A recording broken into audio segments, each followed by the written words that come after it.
Banyak juga panitia masjid itu saldo kas 70 juta. Begitu kita mau kencing, tidak ada air. Masih baik kalau kencing, Pak. Kalau air besar, saya pernah singgah. Percaya diri saya, langsung saja dulu. Selesai itu, tidak ada air. Kalau kencing, Pak, masih aman. Bisa saja digalate saja. Tapi ini, wah, ada kuning-kuning.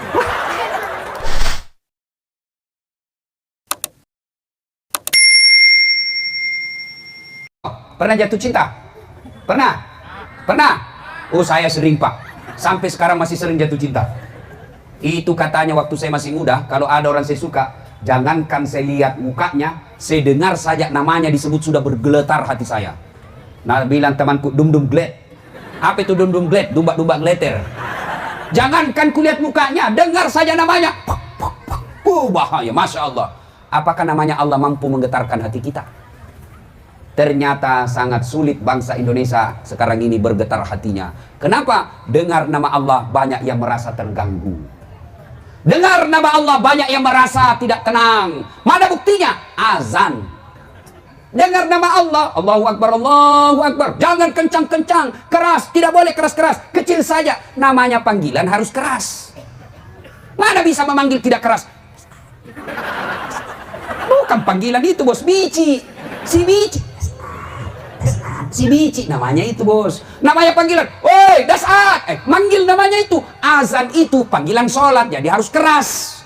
Kalau dikecilin, bukan panggilan sholat namanya itu. Ada yang bilang lagi orang pintar, dia bilang kan semua orang sudah tahu waktu sholat, sudah ada di handphone. Betul, kalau begitu alasannya mestinya bandara tidak usah ada panggilan. Di bandara itu sudah jelas jam berapa berangkatnya, sudah jelas pintu berapa, sudah jelas pesawatnya. Tapi begitu tiba waktunya, para penumpang nomor penerbangan ini dengan nomor kode ini dipersilakan maju masuk ke pesawat melalui pintu 3. Diulang sampai 3 kali. Azan kita 1 kali, bos. Ini diulang 3 kali. Masih belum cukup, disebut nama 3 kali, Pak. Atas nama Dasat Latif dipersilakan masuk ke ruang pesawat melalui pintu 3. 1. 2 kali dipanggil lagi. Atas nama Dasat Latif dipersilakan naik ke pesawat melalui pintu 3. 2 kali. Sampai 3 kali belum datang. Wabillahi taufiq wal hidayah. Tutup pesawat. 3 kali orang dipanggil, Pak. Kita azan 1 kali merasa terganggu.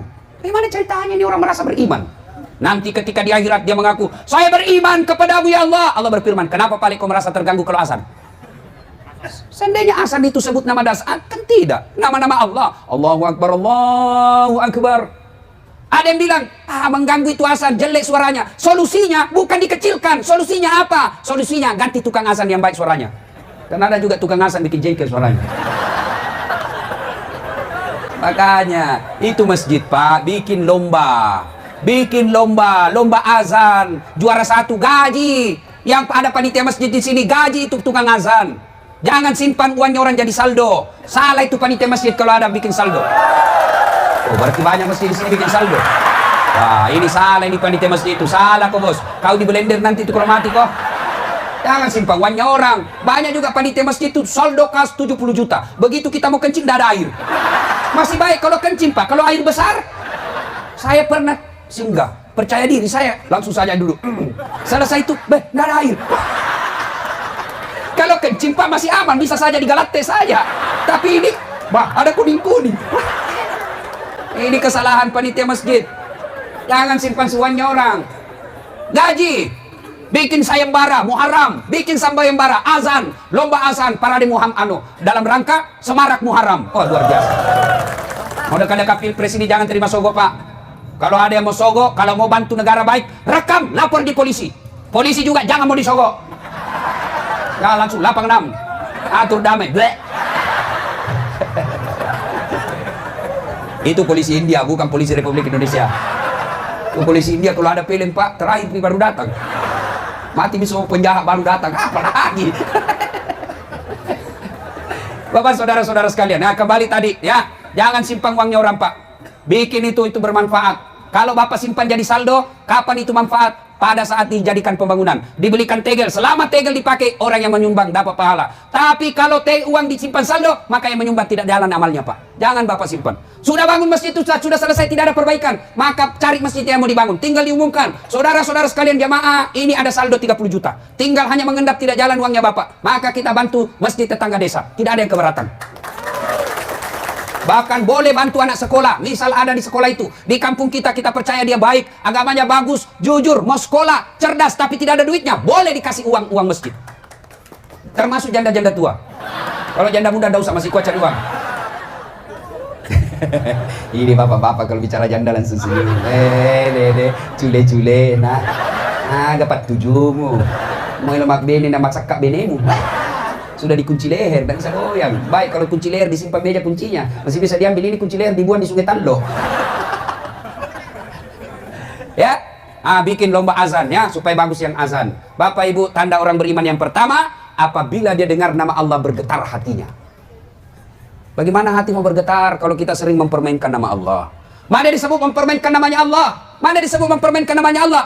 Panggil pengajian, datang pengajian, apa dibilang? Insya Allah. Insya Allahnya bagus, kayak 17 tahun di Mekah. Tapi dalam hatinya tidak mau. Bapak berdosa ketika dipanggil mengucapkan insya Allah padahal tidak mau. Besok ketemu, kenapa kau tidak datang tabligh akbar? Kamu bilang memang insya Allah. Ini bapak ini mau jadikan Allah sebagai kambing hitam. Tidak boleh pak, saya saja dijadikan kambing hitam, saya tidak mau. Saya manusia, bukan kambing. Allah kita jadikan kambing hitam. Datang ke pengajian, insya Allah, padahal dalam hatinya tidak mau. Tidak boleh. Orang seperti itu tidak bakal mendapat rahmat Allah. Apabila didengar nama Allah, bergetar hatinya. Maka aneh pak, kalau ada orang Islam merasa terganggu ketika kedengaran azan di masjid. Saya bilang lebih baik saya dipenjara daripada, biar bisa dianggap melanggar undang-undang atau himbauan. Kalau masjid saya kasih kerar, biar bisa ditahan. Yang penting saya bukan ditahan gara-gara saya korupsi. Ya, makanya jangan lagi bilang kalau saya cerita begini Ustadz bicara politik. Bukan, ini namanya amar ma'ruf nahi mungkar. Bapak kalau tidak pernah bela-bela agama Allah, tiba-tiba mati mendadak, Bapak ditanya, kamu kenapa tidak pernah bela-bela agama saya? Hati-hati. Kalau Bapak tidak mau peduli soal politik, maka kita dipolitiki nanti. Ya, jangan lagi berkata, ndak usah urus, yang penting kita baik. Saya kasih contoh sederhana.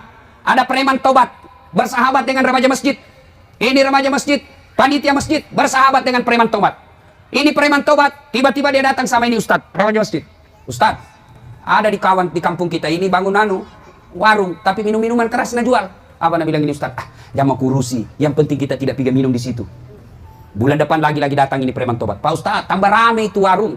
Masuk semua anak-anak muda sekampung tak mabuk-mabuk di situ. Apa dia bilang Pak Ustaz? Biar yang penting tidak naganggu ki. Bulan depan datang lagi Ustaz, tambah rame mi Ustaz. Bukan cuma narkoba nak jual, bukan cuma minuman, jual mi juga narkoba. Banyak mi juga cewek-cewek di situ. Bersina dia sana. Apa dia bilang? Biar yang penting kita bisa sholat di sini dengan tenang. 1 tahun kemudian datang lagi ini preman tobat. Pak Ustaz, mau digusur ini masjid. Sambaran. Apa mau digusur? Pengajian juga mau dibubarkan. Sambaran. Ayo kita lawan sebelum terlambat. Apa nak bilang preman tobat? Terlambat mau kok. Kenapa? Mereka lebih banyak dari kita. Ini Pak, kalau Bapak tidak peduli soal politik, Bapak tidak peduli soal amar ma'ruf, Bapak masih selamat sekarang, Bapak masih bisa sholat sekarang. Tapi kalau kita tidak peduli dengan agama, anak nanti bagaimana ketika kita sudah dikubur? Maka harus kita peduli. Kalau kita tidak peduli, maka siap-siaplah kampung halaman kita jauh dari rahmat Allah. Alhamdulillah bupati dan wakil bupati peduli. Salah satu diantaranya bikin tabligh akbar seperti ini.